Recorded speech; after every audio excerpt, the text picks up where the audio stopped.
All right. Let's get our devotion, our little Bible story reading for tonight. Tonight we're going to read Moses in the Desert. Moses led the Hebrews to their new land across the desert. They stopped at wells for water, but they grew hungry and started grumbling. They quickly forgot how hard life had been for them when they were slaves in Egypt. "Do you remember the juicy melons we had?" said one. "And the onions and cucumbers," said another. "We always had plenty of bread and meat," said a third. "It would be better to be slaves in Egypt than die of starvation in the desert," they agreed. God heard the people complaining and said to Moses, "Tell the people I will not let them go hungry. I will give them meat to eat every evening and bread every morning. There will be enough for each day, but on Fridays, the sixth day, there will be enough for 2 days. This is so that on the seventh day, which is the Sabbath, my holy day, the people will not have to collect food, but will rest." That evening, flocks of small birds called quails landed on the people's tents and were easy to catch. The Hebrews roasted them over the fires and had a good meal.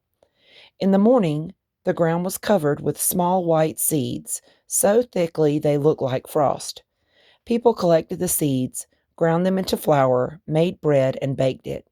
They called it manna because it was food which came from heaven. It tasted like biscuits made with honey, and it was delicious. Every day the people ate roasted quail in the evening and bread made from manna in the morning. On each sixth day, they did as God had told them. They collected enough food for 2 days so that they could rest on the seventh day. The people now had plenty to eat, but there was little water in the hot desert. They started to grumble again. "Did you bring us into the desert so that we, our children, and our flocks and herds would die of thirst?" they asked Moses. Moses prayed to God for help. "What shall I do? These people are almost ready to kill me," he said. "Take your stick and walk on ahead of the people. Then strike a rock with it," God said to Moses. Moses did as God told him. When he struck the rock, a great stream gushed out of it. There was plenty of fresh water for everyone. God looked after the people in the desert. Every day he gave them food and water. He kept his promises to them so they would learn to trust him.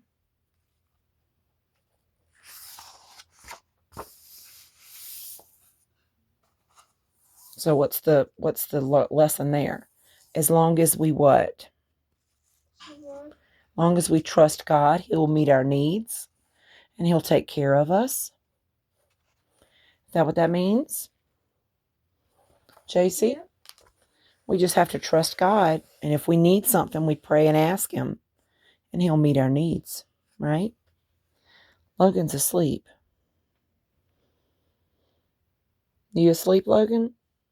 Yeah, he's out. Jace, you want to tell the good people good night? You want to tell them good night? Are you scratching your back?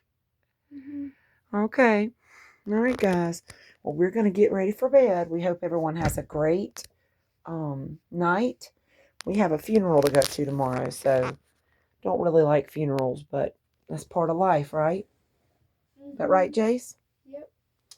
All right, guys. Well, we love y'all. We'll talk to you later.